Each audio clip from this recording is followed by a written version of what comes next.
Yeah, so Ibrutinib was the first BTK inhibitor in class, which was approved, and therefore for this drug we have the longest observation time. Particularly just recently, a couple of months ago, the ECOG 1912 study by Tate Shanafield was published with a longer follow-up of 5 years now, comparing Ibrutinib plus Rituximab versus the FCR regimen, showing even with this long observation time still a difference in the overall survival.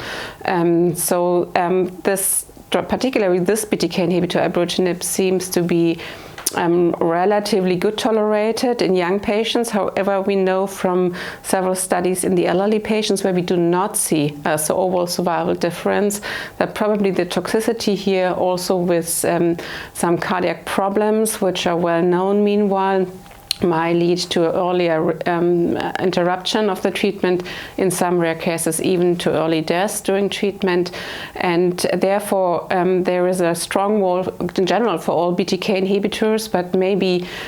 other BTK inhibitors, due to their different selectivity in inhibiting kinases, are working better or better tolerated with respect to the side effect profile. So we have recently learned from an Ohio State retrospective study that also acalabrutinib, for example, which was in a head-to-head comparison shown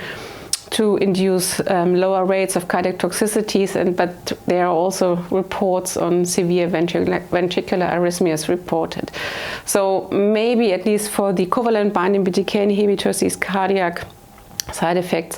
could be a significant problem, could continue to be a significant problem, which means, of course, the younger and healthier CLL patient is, the better he will probably tolerate a BTK inhibitor instead of the elderly patients having frequently cardiac problems already.